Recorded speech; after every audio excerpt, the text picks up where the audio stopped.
Hey guys, this is Issues with Toddy One Skip. I am Toddy One Skip. Welcome back to my channel. Thank you so much for allowing me to be part of your day.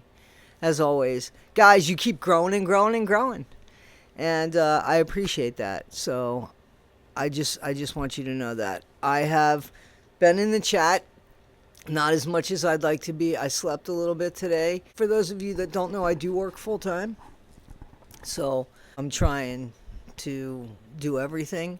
And, you know, I'm trying to feel things out and stuff.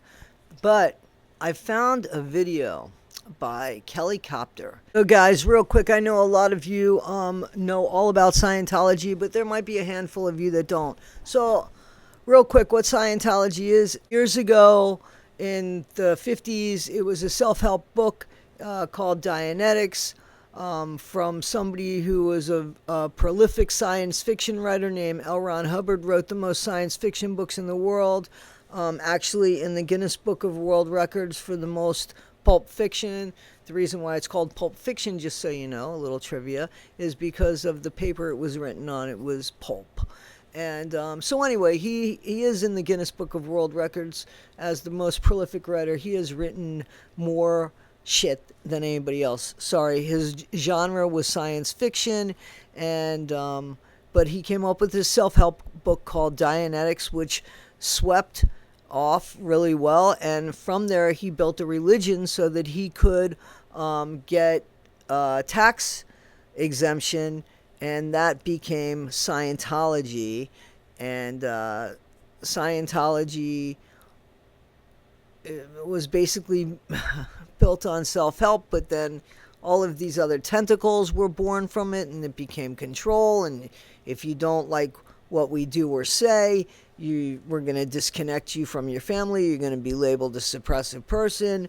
Your family's going to have to choose between us and you. And all of these rules came into play, which L. Ron Hubbard is responsible for, that culture and the snitch culture and all that goes along with it. And seriously, if you want to know about Scientology, there are Scientologists and ex-Scientologists which can tell you a lot more than I can. I'm just telling you, Kelli Copter was born into Scientology. At 6 years old, she was declared a suppressive person, which meant that she was the cause of her whole family's gray cloud, if you would, or everything that was bad that happened to that family was all because of Kelli. Because Scientologists believe that not only are you reincarnated, you're reincarnated point two, like you come back after billions of years, and you actually sign billion-year contracts so that when you do die, you keep coming back. And you're asked to sign them quite a few times, apparently, throughout your Scientology career. Kelli Copter, it asked for the resignation of Mike Rinder to step down from the board of the Aftermath Foundation for what I think are legitimate reasons, and she gives some great examples. But the main thing, which, again, I never thought of until it came out of my mouth, was that people are asking for help from the people that could have caused trauma to them while they were in Scientology. So why would you want to put people through that? Isn't the cause bigger than the ego? Because if it's not, you guys haven't learned shit. I'm just going to put that out there. That's just the truth. However, Kelli Copter puts it a little bit more eloquently than I do. But I wanted to share with you what she said. And then Mike Brown, whose mom... In a video posted by Mike Brown, he reveals that his mother, Rosemary, a recipient of the Aftermath Foundation assistance, expressed that she felt uncomfortable making a video with Mike Rinder. This is due to an incident that occurred when Mike Rinder was in the church. And I'm going to try to keep this as vanilla as possible because I don't want to share too much about my mother. But in this book, A Billion Years, Mike Rinder, he, at the back of this book, thanks some people. My friends who helped me with unreserved kindness and generosity when I had nowhere to go: Tom DeVock, Ronnie and Biddy Miscavige, Jim and Sarah Mortland. Ronnie Miscavige is a figure in my life and in my mother's life that is not a great memory for her.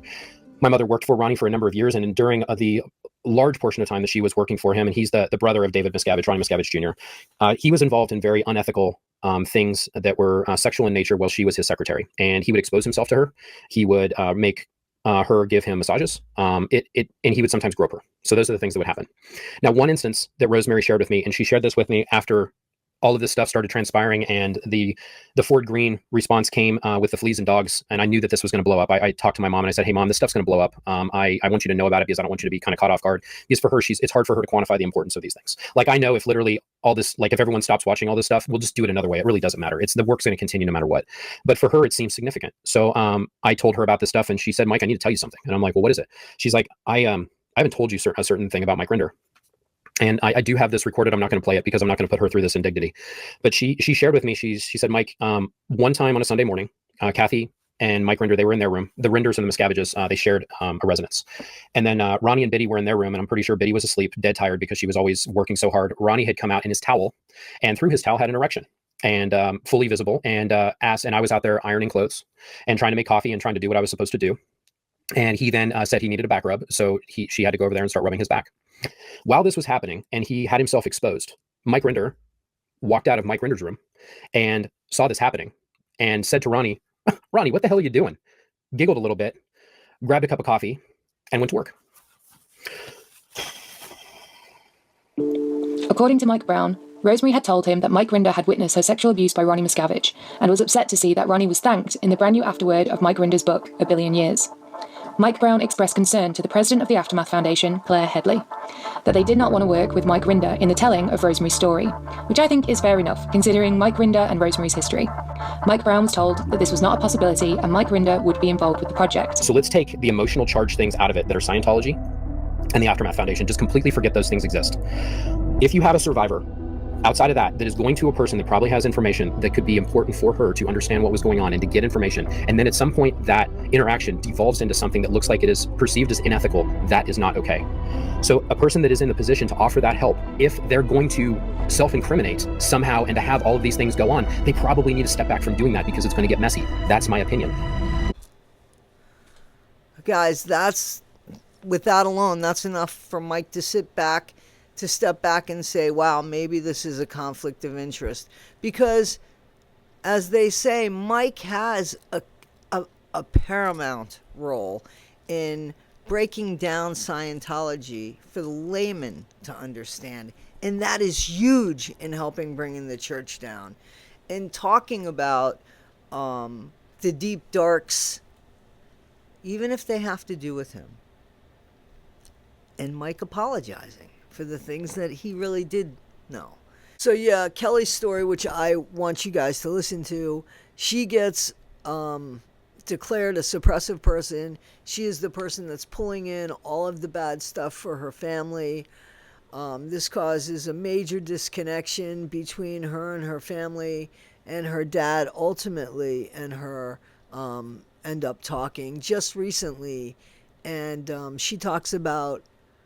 she reads a letter that he wrote to her about what happened to her as a child, because what she's claiming and what she's saying and all the rest of these former Scientologists that are hurting are asking for closure. And with that, unfortunately, they need answers. The answers are going to be painful, but it's the only way for them to heal. And they're telling you that. Isn't that enough? Isn't that something that's owed to them? So let's listen to Kelli read a letter that her dad has written to her, which is wonderful because not a lot of people get that relationship, and she's just beginning to rebuild one with her dad after everything. So Contact again, and a couple of months ago he sent me a document that he wrote up. He called it The Doghouse. Not really sure what the title is, but in that letter he addressed what happened with me and took accountability for it. And it wasn't easy, it wasn't perfect, but it meant so much to me as his victim, as his daughter, that he apologised. And we have been able to continue talking. We have been able to start from somewhere. I have asked his permission to share this today, and I'm going to read some of it out to you so you can kind of see what I'm talking about. Okay, so this part of his letter kind of refers to when my mum was having problems in the Church of Scientology. She was declared PTS for a bit, and she thought her mum was an SP, and her mum was declared, but then she was still having problems. So then they looked at me, and I was 6 years old at the time. And this is what he writes. As disconnecting from Marlene We've heard that name before. That was my mum's name. It didn't work. There must be another SP causing the trouble, and horribly attention turned to you as the cause. I might have the timing messed up here, but I'm pretty sure this started before going to the St. Hill for OT3, and the chaplain from Manchester, you and Scarlett, was asked to help. He came to our house and put you on the e-meter. I'm not sure exactly what he did, and I don't think he was trained to give actual sex checks, but I might be wrong. He came back and said you had the needle of an SP, which I think would be called a rock slam. There are two types of SPs, one who oppose Scientology because they don't understand it and they can be educated and handled, and then the real SPs who are plain evil. And the only solution is to disconnect, as these are the ones who react badly on the e-meter. So I have a wife who is starting to give me a hard time and is an alcoholic, and I apparently have a daughter who is causing this in my wife, and who will continue to destroy the family from within, including her brothers. The solutions being put forward were adoption or boarding school, both of which seem to offer a world of pain going forwards. Adoption would mean passing over an SP to an unsuspecting family, and how could I live with myself for doing that? So guys, what do you think about that? Think about that. I don't care about getting rid of my kid, putting him up for adoption. My trauma is maybe putting bad luck on other people. What do you have to be thinking about to think in that way? Yeah, how awful. In the History of Man book, Hubbard claims people are inhabited by at least 6 degraded Thetans, and that these can cause trouble, and there were also OT stories of Scientologists suddenly healing or gaining abilities like new languages or skills, and this was put down to pulling in better Thetans than these degraded ones. I decided to actually solve the problem by getting the trouble causer to leave and be replaced by a good one. I'm pretty sure this was before OT3, so I didn't even know about body Thetans. I was just operating from the History of Man and these OT stories that were widely promoted. It seemed like the only viable option and was still technically disconnecting. There was no actual tech on this, but with a bit of mental gymnastics, I was convinced it was okay and would work. Communication could solve anything. So I was going to ask this SP to leave. I might have to use Tone 40, as these SPs can be slippery little buggers. So that's how the whole exorcism thing came about. I am so sorry about it, and I wish I was in a better state of mind back then. But no excuses. That's what I thought, and that's what I did. Now, that was really hard to read the first time I read it.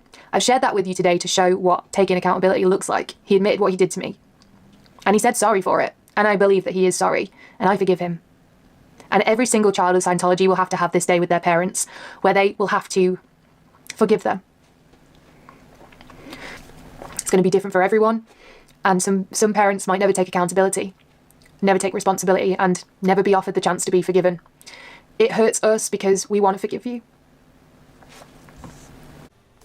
So guys, what do you think about all of this? Seriously, there is some real sickness going on here in Scientology, as we all know. And there's still kids in there. And the bullshit of people arguing about things and claiming this group is not a niche group and this is not private. How about let's talk about stuff like this? How about this? Because this is for the greater good, right? This is for the greater good. To stop the trauma. To start over. To turn a new leaf. Not by putting the same people in charge that were in charge of Scientology in helping the people leave Scientology, because nowhere in the world does that make any sense. Guys, thank you. Please communicate to me in the chat. I'm getting emails. Just, guys, I want quality, not quantity. So please, bear with me. You guys seem to be great about that. I just want to explain. I have reached out to YouTube to start getting some ad revenue. I have no plans on doing memberships. I have no plans on super chats. I have no plans on exclusivity. Let's see what's going on. Please continue in the chat. Keep going. You guys are building a great community. I'm so happy and so proud to be a part of that. And I thank you so much. Please like, subscribe, and share. At the end, if you don't like me, you can unsubscribe. Guys, thank you so much. This is Issues with Toddy One Skip. I am Toddy One Skip. Don't forget, be better today than you were yesterday, but not half as good as you'll be tomorrow. Thanks, guys.